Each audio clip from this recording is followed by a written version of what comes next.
what people say, I am not particularly bothered about till they start implementing it.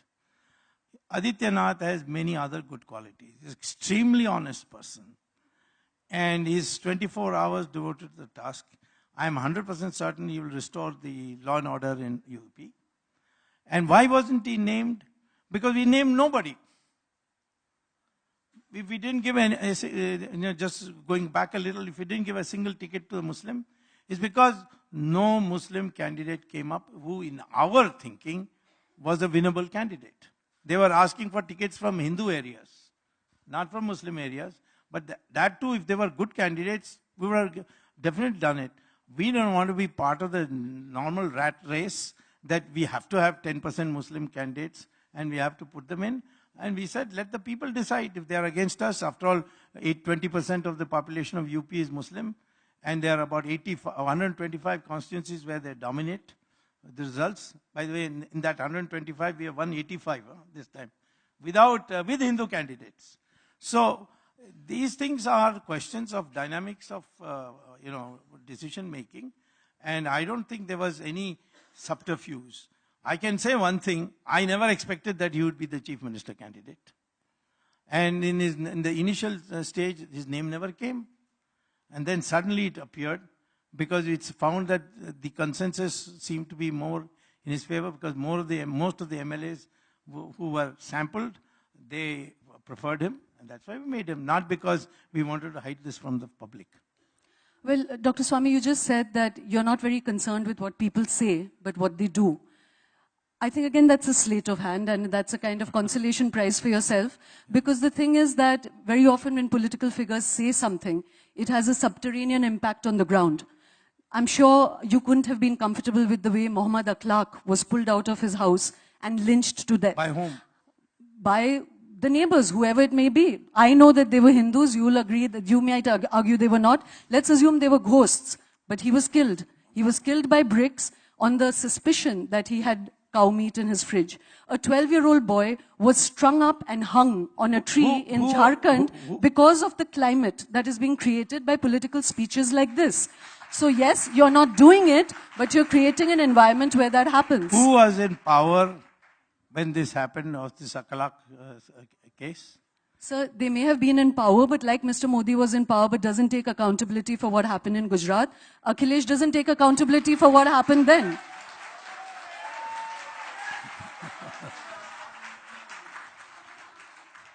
Modi never said I don't take responsibility for all that has happened.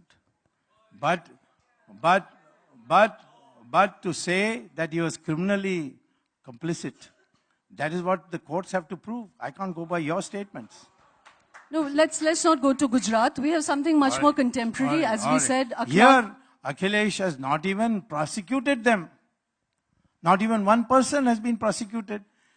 They have not filed an FIR naming these people. I'm glad you bring this up, and I'm glad Akhilesh lost because he didn't live by his ideal as the leader. But may I suggest to you and put to you that Sangeet Som and the people who were really bhadkawing the crowd was rewarded by the BJP and given ministerships. Mahesh Sharma was rewarded for what he said. So are we always going to play this tic-tac game? My view of Som and Mahesh Sharma, whom I know both very well, I don't believe they are the type of people who would go and say, kill this man, butcher him, etc. You say that, I can't accept it. Somewhere we have to have some agency which will decide this. Mr. Advani was thought of as a very suave man, but today the Supreme Court may in fact find him deserving of a charge sheet. We are not stopping it. That's because he's no longer politically expedient. No, I mean, you see, you doubt my intentions. No. I'm again going by evidence. Mr. Advani is not crucial to the BJP party anymore. This case has been going on even when Mr. Advani was the But that apart, we've never had as strong and muscular leaders as Mr. Modi. When he doesn't tweet about Muhammad Akhlaq, it says something. When he puts Adityanath as CM of UP, it says something, Your code on how a person should believe is something we will never accept. Okay. Okay. Fine. It's your code. I have my code. I will believe that taking anybody's life or any putting any innocent person to misery is something I will, if I do, God will punish me, my karma will finish me. This is what we Hindus believe. Therefore, I don't believe that these stories. Now, as far as I have addressed several meetings with Aditya Nath. He's a very good friend of mine. And I've never seen him say this. He went to a riot area and he definitely said, and he specifically targeted the criminal elements who are people who everybody knows who these criminal elements are. He said, he warned you that if you do it, we'll take 10 of you. That's what he said. He didn't say, I will kill 10 Muslims. You show me that tape, I'll be happy to write to him and tell him, Sir, how did you say this? Dr. Swami, may I suggest to you, as you said, you will not live by my code of conduct. Yeah. I haven't actually articulated mine yet, so I don't know how you're dismissing it. I can guess. You can guess. See, we live with assumptions. May I suggest to you, the political path there could have been to say that if you take anybody's life, I will ensure you land your ass in jail. Yes. Rather than to say, Absolutely. I will take 100 of yours, you know. No, but whether he said it or not, I have no evidence. So if you just Google it, you'll find it. I will Google it. Please, and send you since I have your email address, I'll send it to you. I've already seen it, so just see it yourself. Yeah, but you know. You might have seen it in Telka, I think, no? No. He said it post Tehelka, it's happened now. It's post Tehelka, okay. And Dr. Swami, again, I have at no point insinuated anything when I'm having a conversation with you. To insinuate that Tehelka, which is a publication I headed in the past as a managing editor, that it had any agenda is again not based on fact. It's not based on evidence. So insinuation is I'll let that pass. Okay. Yeah. I'd just like to say that insinuation is poor intellectual tactic, you know. No, it's not insinuation. I have experienced what you have said. I'll not go into it. It's not important. Okay. Because you have not misused government power to harm me in any way. So I have nothing against you. Okay. Dr. Swami, just, when we were speaking about, you've just moved a bill for death penalty for cow slaughter. Yeah. Again, why always in excesses, Dr. Swami? You're really a sonata of excesses now, you know. And one last question, again to stay with Aditya Nath, if you can explain yourself on cow slaughter. And the second thing is that Aditya Nath, the first thing that he's done is to create Romeo squads. Your daughter married a Muslim man. These Romeo squads go around disrupting perfectly personal love relationships as a big civilizational affront, you know. Do you defend Romeo squads? Do you defend the idea of love jihad? Do you really believe that Hindu women are foolish enough to be kidnapped by Muslim men and that there should be a vice versa going on, ghar wapasi? Are these things that you really feel intellectually close to? Listen, first of all, I don't think you have read this statement of this morning, where he says, I have very categorically said, couples who are moving freely together, no one should touch them. He has made that statement. So he had got this report that they were disrupting everybody. So he has made that clarity. He has clarified that. So I will not go into that. The second question is, who any individual marries is none of my business. After all, I married a Parsi. Fortunately, I must say, my parents never objected. The Farsis objected. Because they are a small community. They had a premonition. Because I think they're a small community and they felt, this is losing. I told them that, you see, in the Parsi community, if a man marries outside, he can marry a barmaid in England and their children become Parsis. I had in fact offered one, I have two daughters, I said one of them can be a Parsi. But the Parsi clerics didn't accept. So, I'm not on this issue, who can marry whom. This is a free choice, you choose it, nobody can come in your way.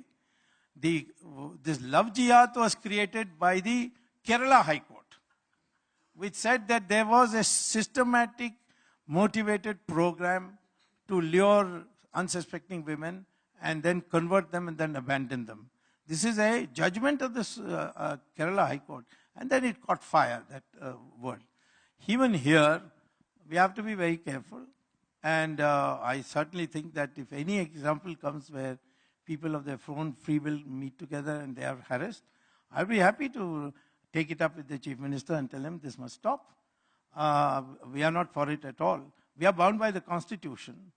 And the constitution, one day Owaisi said he was also bound by the constitution. I said, constitution says that cow slaughter should be banned. Are you now bound to, will you accept that? He said, no, that part I don't accept. Then I asked him, what about uniform civil code? That's also in the constitution. He said, that part also I don't accept. In the end, maybe he won't accept the constitution, but the fact is that when it comes to cow slaughter, it is such a profitable business to export it, particularly to Bangladesh and Pakistan. So there are illegal movements that take place. When I say death sentence, doesn't mean that the moment a person is found to have either slaughtered a cow or he has smuggled out a large number of cows for slaughter, that he should be immediately given the death sentence. The Supreme Court has made it very clear, death sentence can be only in the rarest of rare cases. But we need a deterrent punishment. At the present time, it's on some 5,000 rupees and I think 2 months in jail. That's hardly a punishment. People happily go and come back. The fact of the matter is that I'm trying to awaken the consciousness, because this Bos indicus breed is an extraordinary breed which I can give you magazines, scientific magazines of the United States, which says that the milk of this particular variety is something completely different from from all the milk that is available in the Western world and elsewhere. This now, in fact, if you please check through Google, New Zealand is seriously thinking of banning Bos indicus, which is the Indian variety of cow, their slaughter in New Zealand. So it is based on some scientific analysis which I have done, and I've come to the conclusion that somehow we must not only, and my bill, by the way, is not only about capital punishment. It's about establishing an authority which will go into how cows are bred in this country, how they are abandoned, how to take care of them after they become too old to be of any use. They shouldn't be allowed in the street. All that into account. And therefore, if we can make imprisonment of 7 years for killing a peacock, you know that we have a law which says you can't kill a peacock. Why shouldn't we have a law which is severely bans or deterrent punishment for the treatment of cows? So that's all it is. Okay, we've run out of time. I'm going to open this up to the House.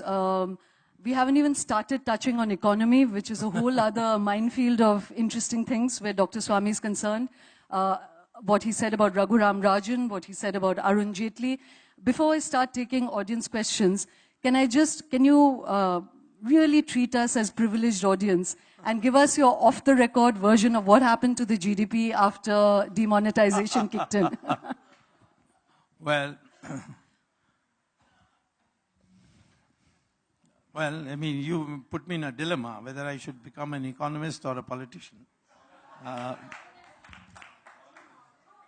The GDP growth, human. Well, after her class has brutalized me for so many years, I can't be. But anyway, the issue is this, that the GDP is a product of two very important decisions one makes in calculating it.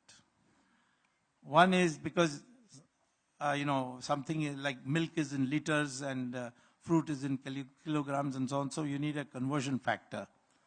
And that is the price. And that price converts everything into a value term. And this value term can grow without any increase in production if there is inflation in the country. So therefore it becomes that in not only price, but if you're going to make comparison between 1 year and another year, you have to choose a fixed price, and then that fixed price should be used for evaluating the value. Dr. Swami, you do know that you're hiding behind words now. No. This is a good economic class where the average lay person can't understand what you're saying. All right. Anyway, I'm saying the nutshell is the growth rate estimate of GDP depends on which year prices you use to value the production. Now, Earlier on, we were evaluating at 2004 prices. Now we are evaluating at 2014 prices. So automatically, it becomes of a higher value. And so that is one trick of the trade. Now, second is that we have a very big informal sector. And there is no direct way to estimate it on a year basis like we can do for, say, factory production. So what has been done is they have once in 3-4 years a survey called the National Sample Survey. And then that sample survey gives you an estimate of the informal sector's production. Now what they have been doing subsequently in the intervening years when they didn't have the survey is to calculate the ratio of the informal sector to the formal sector and use that ratio for the subsequent years. So take for instance demonetization, the effect was on the informal sector maximum. But the ratio they used was when everything was normal, that is pre. So you really haven't got an idea what is the impact on GDP of... Wow. Okay. Thank you for that. So now if there are any newspaper people here, I'll send you a legal notice if you publish all this. No, in fact, thank you for that unvarnished truth, Dr. Swami. You've been loyal to that idea of being intellectual, so thank you. Thank you for being privileged enough, allowing us to be privileged enough to hear that, the unvarnished truth about the GDP. I'd like to ask you that, we do as club members offer our speakers Chatham House rules. So can we share this, or would you like us not to share this? Well, you can share amongst yourself, but I don't want to see it in the newspaper. Okay. But if it comes in the newspaper, it won't. I mean, it's like water off my duck's back. It won't affect me. But the fact of the matter is that it will make me a little more careful next time. No, we don't want to add to this, this volcanic cynicism that drives you, Dr. Swami. We can be sure of that. So let me open this up to questions from the audience. Yeah, there's one here. Dr. Swami, right here. I'll stand up. Do you think absolute power corrupts? And if you see the current dispensation of BJP with its absolute power that it's getting across the country become corrupt or become a theocratic state, would you then stand in opposition against that? First of all, all the corruption of the UPA period was brought out by not their own people, but by people in the opposition like myself. These last 3 years, I have not seen any congressperson bring out any case of corruption which stands the test of the court. There are all kinds of remarks made, but none of that. And in fact, the last one where an attempt was made was on the Sahara Diaries matter. The Supreme Court threw it out. Now, therefore, I would assume, for your sake, because if you may not believe what I say as a partisan BJP man, but there is nothing on record to show that the present dispensation at the level of the Prime Minister is corrupt. Number two, I have found in my interaction with him that when I bring him to his notice that something is not being prosecuted, he has immediately ordered the prosecution. When I've told him that such and such officer is actually corrupt or he belongs to the previous administration and is helping the people of the previous administration, he has made the change. So there is no way I can today say that Mr. Narendra Modi, having so much absolute power, is engaged in any corruption at all. Second, I don't even think that he has absolute power. Because if he had absolute power, according to me, Adityanath would not have been Chief Minister. He was not his choice. And yet he yielded. That's big news. That might make it to the news. No, I don't mind it being made into news. But the fact is that this is the truth. For 4-5 days, some other name was there. I think Manu Sinha or something like that. It was one of the ministers of state. And it was the single name. And then suddenly, uh, by other people. They said, no, the person who can manage the MLAs is Aditya Nath, and that's how he came, and he agreed with it. He didn't disagree with it, he didn't fight it, but he agreed with it, but he never proposed it. The proposal was for Manu Sinha. So, I don't see him being, although he appears to be a very strong, strong-willed person, etc., I have not seen him in our dealings in the party as a dictator. And it's very difficult for him to be dictator with me around, because I will speak up. I can give you that assurance, the one who asked. Any wrong happens, I will speak up. For instance, on GST, I'm not going to let it come. I'm going to knock it out. It's the most anti-national thing that I ever thought of. It is not even originally our idea. It is the idea of that crazy Chidambaram.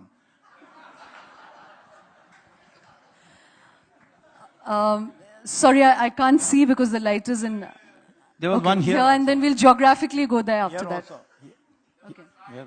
Yes, sir. Yes. Today there's Modi, where there's a lot of comments which are being made. What has changed?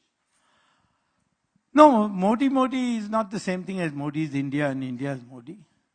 In fact, there was Har Har Modi, one slogan had come. And Modi immediately put a stop to it, because it's very close to Har Har Mahadev, you see. And therefore, he disallowed it. So I don't think they are two are comparable. And see, you must also know one thing which many people don't realize, although when brought to their attention, they will probably accept. Our party, there is no one family which runs the party, unlike most other parties. Modi's family doesn't run. There's no way Modi can decide who the successor will be. And there are countervailing forces which are, what I will say, passive, but on occasions they can be mobilized. I would not be today a member of parliament, but for the fact that these countervailing forces in our party put its foot down and said no more, because I was supposed to be a Lok Sabha candidate for BJP from New Delhi. And I was forced to leave my old constituency of Bombay and come here by Nitin Gadkari and Rajnath Singh. And then my name was declared. I started working. And the day before my nomination, I get a call that Mr.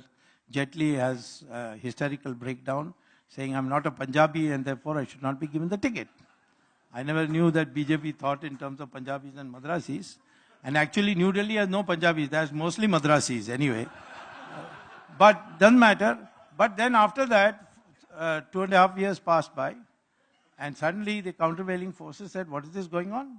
And that's how I came in. So this party, all said and done, is structured in such a way that one person cannot dominate it. That I am personally convinced from having known them for such a long time. We'll just take one. I'm really sorry. Well, two questions, Payal, if we have time. There's one here. He's been let's just go geographically to the back, because we haven't taken any from there. One there, and then Saeed. Yeah.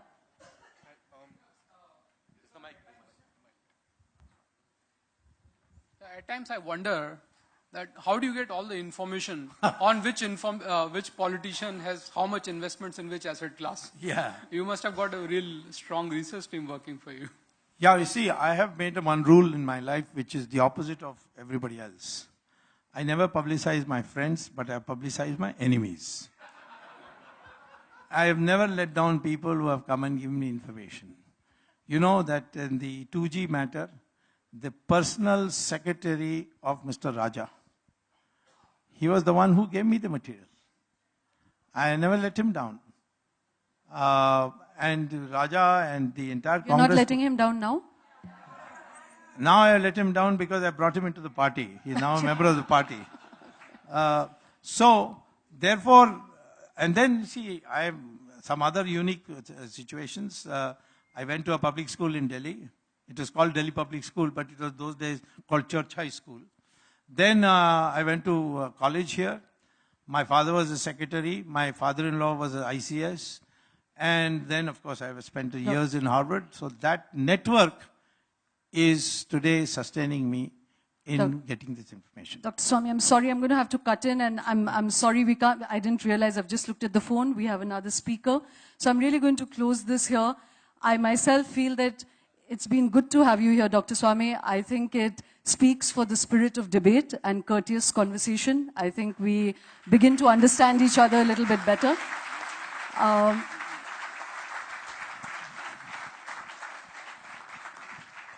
I hope that this exiling of each other doesn't happen. Yes, there are some differences in opinion, but we have been reaching out to the BJP, and I hope you're our emissary to get more of your party to come here, to speak with us, to take on questions that we'd like to ask. Maybe I'll ask Adityanath to come here. Yes, I'd like that. I'd like that. So thank you very much. This is not a finished conversation. I didn't mean it facetiously. We should have Dr. Swami back to test and challenge his views. On many grounds, I did give him a free pass. I would love to challenge him more. But let's put an end to this conversation. Thank you very much. I just want to end with one thing which did bother me a little bit, is when you said that how would Hindu minorities have been treated in Muslim majority countries, that Muslims are treated so well in our country.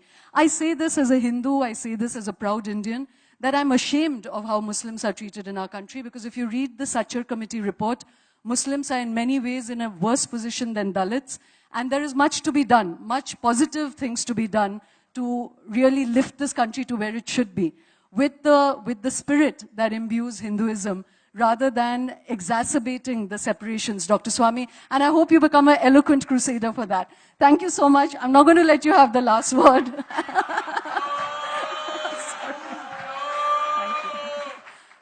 you. We have Manish Tiwari. Can we please make the drinks break really short? Because that's a whole other fascinating conversation waiting to happen. See you back in 15 minutes. Thank you. Thank you, Dr. Swami.